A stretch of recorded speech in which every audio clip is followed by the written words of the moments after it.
다른 사람의 죄 때문에 오는 환난도 있어요. 나는 운전을 잘하고 교통법규를 지키는데 음주운전자가 뒤에서 그냥 꽝 받았어요. 그래서 다쳤어요. 그 고통은 나 때문에 온 것이 아니에요. 근데 우리들은 이 신앙생활 하면서 어려움이 오면은 내가 무슨 죄를 지었나? 라고 자꾸 물어봐요. 물론 그것이 나쁜 건 아니죠. 나를 돌아보면서 내게 이 죄가 있나 보는 것 자체는 좋은 것인데, 다 그렇게 보는 것은 우리를 지나친 죄책감에 빠지게 만들어요. 하나님은 그러신 분이 아니에요. 만약 우리가 잘못한 대로 그대로 그냥 우리에게 벌하신다고 하면 우리 어떻게 살아갑니까? 제대로 살지 못할 거래요. 하나님의 은혜 때문에 우리가 사는 거예요. 그러나 우리 삶에 오는 역경이 있다. 때로는 어떤 그냥 사고 때문에 일어날 수도 있어요. 상황이 우리를 그렇게 만들어 가기도 합니다. 욥의 경우는 의인이었지만 하나님이 허락하셔서 사탄이 욥에게 시련을 가져왔습니다. 그래서 욥은 말할 수 없는 고난을 겪었습니다. 자, 시험은 이와 같이 세 가지의 큰 의미가 있습니다. 테스트, 유혹, 그 다음에 역경이라고 하는 것이죠. 자, 그런데 문제는 무엇입니까? 이것 자체가 문제가 아닙니다. 예수님께서 우리에게 가르쳐주신 기도에서는 우리를 시험에 빠지지 않게 하소서, 시험에 들게 하지 마소서라고 기도하십니다. 우리가 시험을 만나는 것은 피할 수 없는 일입니다. 우리가 살아가면서 내가 원치 않게 우리 삶에 많은 문제들이 있습니다. 시험이 옵니다. 사탄은 끊임없이 우리를 무너뜨리려고 도전해 옵니다. 그러니까 문제는 시험 자체가 아니라 시험에 빠지는 것이 문제입니다. 그래서 우리의 기도는 우리를 시험에 빠지지 않기를 기도하는 것입니다. 만약 이것이 하나님께서 우리를 테스트하는 것이라면 우리는 이 테스트를 통과해야 하는 것이고, 사탄이 우리를 무너뜨리려고 유혹하는 것이라고 하면 우리는 이 유혹을 벗어나야 합니다. 일단 우리 삶에 다가온 역경이라고 하면 그 문제 앞에 우리는 절망하지 않고 그 상황 속에서 용기와 소망을 가지고 담대하게 믿음으로 서는 것이죠. 시험에 빠지지 않는 삶입니다. 주님은 이것을 우리에게 기도하라고 가르쳐 주십니다. 자, 그런데 여기서 하나 더 나아가십니다. 우리를 시험에 빠지지 말게 하시고 악에서 구하시옵소서. 악에서 구하소서. 자, 시험에 빠지지 않은 것으로 끝나지 않고 악에서 우리를 구해달라는 것입니다. 우리는 여기서 악에 대한 아주 분명한 그러한 생각이 있어야 합니다. 자, 악의 세력인 사탄은 우리를 향해 끊임없이 달려든다고 하는 것입니다. 지금도 사탄은 우리를 무너뜨리려고 합니다. 지금도 사탄은 우리에게 덤벼들고 있습니다. 사탄은 어떻게 해서든 우리를 무너뜨리려고 하는 것입니다.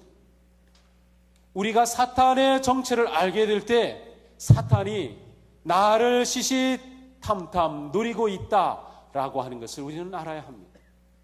베드로 사도는 악의 세력이 사탄이 우는 사자와 같이 삼킬 자를 두루 찾아다닌다고 말씀했습니다. 지금도 사탄은 넘어뜨리려고 합니다. 우리가 가는 이 길이 생명의 길, 진리의 길이기 때문에 넘어뜨리려고 하는 거예요. 우는 사자처럼 그렇게 달려들어요. 따라서 우리는 이런 상황 가운데 악에서 구하소서라고 하는 기도를 하게 되는 것입니다. 자, 여기서 우리는 악에서 구하소서, 시험에 빠지지 않게 하소서 기도하도록 가르쳐 주셨다는 사실은, 우리가 기도할 때 하나님은 넉넉히 우리를 시험에 들게 하지 않으시며 악에서 우리를 건져주시는 분이라고 하는 것을 말씀합니다. 만약 하나님께서 우리에게 그와 같이 하실 수 없다면 주님은 우리에게 그와 같은 기도를 가르쳐 주시지 않으셨을 겁니다. 어떻게 하실 수 없는 일을 하라고 가르쳐 주셨겠어요? 하나님은 우리를 도우실 수 있다. 예수님은 어떠신가요? 예수님은 시험을 받으셨지만 죄는 짓지 않으셨어요. 히브리서 4장 15절 이하에 말씀합니다. 그는 모든 점에서 우리와 마찬가지로 시험을 받으셨지만 죄는 범하지 않으셨습니다. 그러므로 우리는 담대하게 은혜의 보좌로 나아갈 수 있습니다. 그래야 우리는 주님으로부터 제때에 주시는 도움을 받을 수 있습니다 라고 말씀하고 있습니다.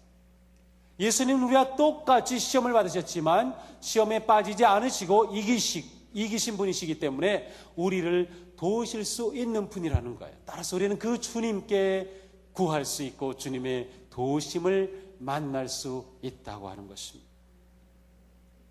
우리 삶에 수많은 시험과 유혹과 시련이 다가옵니다. 그러나 우리는 주님의 기도를 통해서 이길 수 있는 길이 있다는 것을 보게 됩니다. 이게 우리에게 중요한 것입니다. 우리에게 시험이 있지만 우리는 이길 수 있다. 우리를 향해 다가오는 악의 세력이 있지만 우리는 이길 수 있다. 어떻게 이깁니까? 아버지께 구하는 것입니다. 아버지께 구한다고 하는 것은 무엇을 말하나요? 주님, 제 힘으로는 이길 수 없습니다. 제 힘으로는 시험을 통과하기 어렵고 제 힘으로는 유혹을 이기기 어렵고 제 힘으로는 이 역경을 물리치기 어렵습니다. 주님, 저는 주님의 도우심이 필요합니다. 저를 구해 주옵소서. 자, 그러므로 시험을 이기는 길은 아버지께 기도하는 것입니다. 아버지께 기도한다는 것은 다른 말로 말하면 전적으로 아버지를 의지하는 겁니다. 내 힘이 되지 않기 때문에, 나로서는 무너지기 때문에, 나로서는 죄의 사탄의 유혹 앞에 너무나도 쉽게 무너지기 때문에 아버지를 붙잡는 거예요. 아버지를 의지함으로 우리는 시험을 이깁니다. 성령님이 우리에게 계신 이유가 바로 그것입니다. 예수님께서 다른 보혜사를 너에게 보내주겠다. 그리고 예수님은 승천하시고 우리에게 성령님이 오셨어요. 그 이유가 무엇입니까? 우리가 살아가는 일상의 삶 속에서 시험에 빠지지 않도록, 악에 무너지지 않도록 우리를 구해 주시려고 성령님이 우리와 함께 하시는 거예요. 그러니 우리는 성령님을 의지함으로 죄에 빠지지 않고 시험에 빠지지 않고 악의 그 구덩이로부터 건져주시는 삶을 살게 되는 것입니다. 자, 그런데 한 가지 더 있어요. 그렇다면 우리는 그저 하나님, 저는 못합니다. 그러니 오셔서 그냥 구해주세요 하고 가만히 앉아 있기만 해서는 안 됩니다. 우리가 할 일이 있습니다. 우리가 해야 될 부분이 있어요. 야고보서 1장 14절 이하에 말씀합니다. 사람이 시험을 당하는 것은 각각 자기의 욕심에 이끌려서 꾀임에 빠지기 때문입니다. 욕심이 잉태하면 죄를 낳고 죄가 자라면 죽음을 낳습니다. 나의 사랑하는 형제자매 여러분, 속지 마십시오 라고 말씀해요. 자, 우리가 시험에 빠지는 것은 내 욕심에 이끌려서 꾀임에 넘어가기 때문이다. 무슨 말이에요? 여기서 시험은 유혹입니다. 사탄이 유혹해 올 때 내 욕심이 쓱 하고 만나 떨어지면 시험에 빠지는 거예요. 사탄이 우리에게 유혹해 오는 것은, 모든 유혹이 다 우리를 무너뜨리는 것은 아닙니다. 모든 유혹이 다 우리를 악의 길로 이끌어가는 것은 아닙니다. 우리의 약점을 잡는 겁니다. 요즘 컴퓨터 하시는 분들은 이게 컴퓨터 마우스 이렇게 누르는 거를 클릭한다 그래요. 이렇게 클릭한다. 그런데 딱 내가 클릭하는 거에 딱 맞으면 거기에 찰칵 걸려드는 거예요. 이게 딱 걸려드는 거예요. 사탄이 우리를 미혹해 오는 것은 내 그 약점을 클릭하는 거예요. 그것이 성경은 욕심이다, 탐욕이라고 합니다. 내 탐욕이 여기 이렇게 있으면 사탄이 요거 이렇게 가다가 클릭하게 되는 겁니다. 글쎄요, 제가 100% 자신할 수 없지만 저는 백화점에 가도요 전혀 유혹받지 않아요. 사고 싶은 게 거의 없어요. 멋있는 옷 보면은 막 사고 싶어야 되는데 그런 생각이 없어요. 이미 저에게 좋은 옷을 다 주셨기 때문에 저는 더 이상 필요가 없어요. 또 뭐가 있나요? 명품 시계, 명품 그거 없어요. 저도 이게 저 하도 시계가 좀 안 맞아서 이게 한 작년 6월 정도에 인터넷 쇼핑몰에서 제가 인터넷 쇼핑 오랜만에 정말 책 말고는 거의 하질 않는데 샀어요. 인터넷에서 사니까 싸더라고. 15,000원이면 13,000원이면 비싸 보이죠? 더 싼 것도 있어요. 근데 여러분 가운데 어떤 분들은 명품 가방만 보면 눈이 확가닥 뒤집히는 사람이 있을 거예요. 자, 나는 이거에 약하다. 그러면 제일 좋은 방법은 뭐예요? 백화점에 가셔서 명품 코너로 가지 않는 겁니다. 거기에 가시면서 내가 이게 오늘 또 사면 안 되는데 그러면서 가시면 이미 넘어가요. 왜냐하면 여러분의 그 마음에 이렇게 와서 딸깍하기 때문입니다. 그래서 제가 가기 제일 두려운 곳은 책방입니다. 가서 이게 필요도 없는 책을 살 때가 어쩌다 있어요. 그냥 너무 표지를 보고, 물론 이제 책에는 여러 가지 방법이 있죠. 목차를 잡고 좋겠다 그런데 막상 내용을 보면 별거 아닌 것들이 가끔 있긴 있어요. 그냥 보면은 제 눈이 막 이렇게 돌아가려고 해요. 그래서 저는 가능하면 책방에 안 가려고 하는데, 그래도 안 가면 또 이게 목이 타는 것 같으니까 가끔씩 가서 쭉 돌아보죠. 요즘은 이런 책들이 대세구나. 이런 책들이 주로 나오는구나. 그렇게 여러분들 어디에 그런 게 걸리나요? 그거를 피하는 거예요. 나에게 다가오는 유혹이 클릭되는 그 자리와 그 장소, 그 시간과 그 상황을 피하시는 겁니다. 그렇지 않으면 미혹에 넘어갑니다. 술 때문에 힘드신 분들, 내가 끊어야지. 그리고 올해 벌써 4월 됐으니까 3개월간 잘 끊으셨는데 여러분들이 어디 가면 땡길 때가 있어요. 그죠? 어떤 상황에 가면 피치 못할 때가 생겨요. 그러면 그 자리를 피하시는 거예요. 그 자리에 가시면 안 돼요. 그래서 제가 생활하면서 깨달은 거예요. 제가 이렇게 겉으로 보기엔 멀쩡해 보이지만 제 이게 속에는 아주 막 그런 게 있어요. 그래서 죄송합니다. 여러분과 담배 피는 사람이 계시지만 제가 누군지는 몰라요. 그러니까 여러분을 제가 미워할 이유는 없는데 저는 담배 피우는 분들이 제일 싫어요. 그냥 피우는 건 괜찮아요. 그런데 어제같이 바람 부는 날 저 앞에서 담배 피우면 나한테 다 오잖아요. 저번엔 제가 정형외과 지난주에 한 주 동안 쭉 다녔는데 남자 3분이 지나가는데 다 담배를 펴요. 뒤로 담배 풀풀 날리면서. 그런데 제가 왜 그걸 싫어하냐면 제 속에서 그 사람을 욕하게 돼요. 저 못된, 막 그렇게 돼요. 그래서 제가 그게 싫은 거예요. 그래서 그 자리를 피하고 싶어요. 그래서 그런 사람들이 있으면 안에서 좀 기다리다 나가든지, 제 한국 아파트에서 내려오다가 그런 사람이 그 동초등학교 지나면 그 길로 안 가고 저쪽 휴먼시아 쪽으로 돌아서 갑니다. 그렇지 않으면 제가 그 상황에 딱 걸려가지고 제 입에서 이렇게 나쁜 말이 나오거나 속에 나쁜 생각이 떠오르니까 좀 가다가 콱 넘어져라. 그럴 수는 없잖아요. 지금 그렇게 떠오르는 걸 어떻게 해요? 네, 여러분 담배 피시되 다른 사람의 공기까지 오염시키지 마세요. 제발.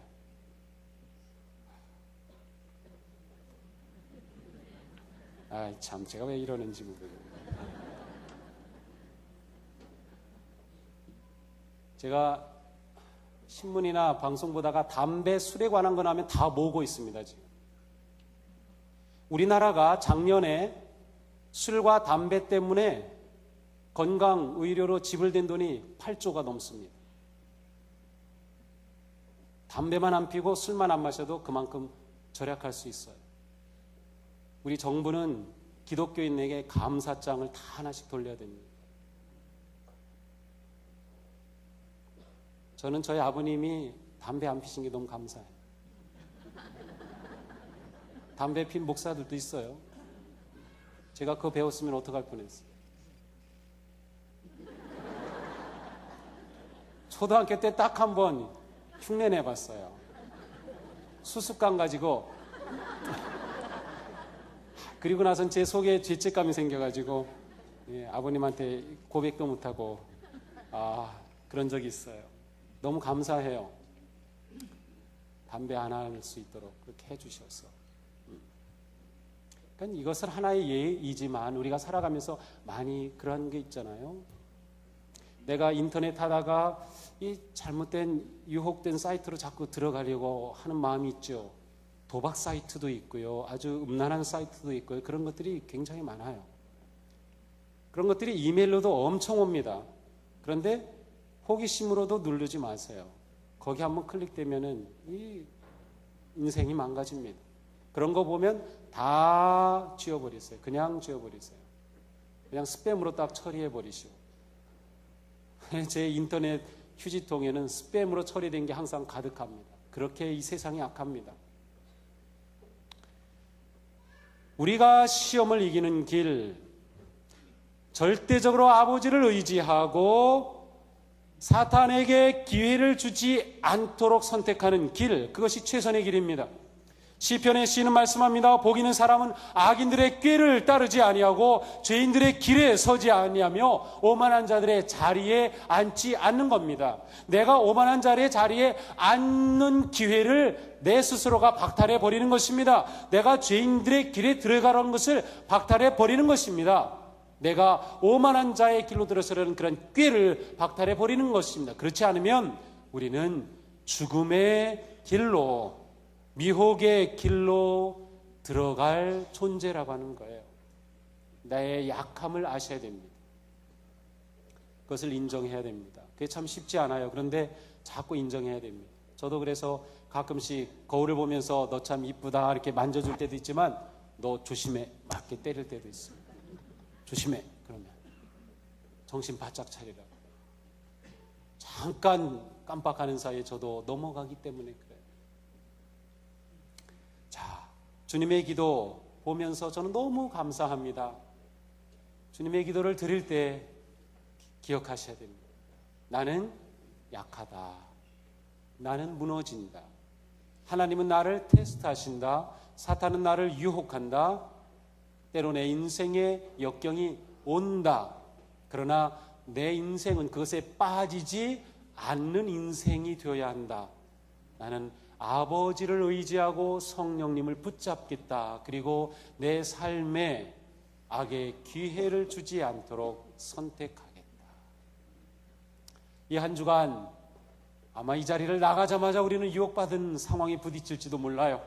그러나 우리가 오늘 이 말씀을 들었으니 이 한 주간 우리가 다가오는 만나는 사람과 상황과 모든 사건 속에서 이것이 하나님이 나를 테스트하는 것인지 사탄이 나를 미혹하는 것인지 아니면 나에게 다가온 시련의 문제인지 보면서 오직 하나님을 의지하고 지혜로운 영혼의 마음으로 분별하면서 나아갈 때 하나님께서 우리에게 주시는 그러한 은혜와 평강이 넘치는 승리하는 삶, 복된 삶이 되시기를 주님의 이름으로 축복합니다. 기도하겠습니다.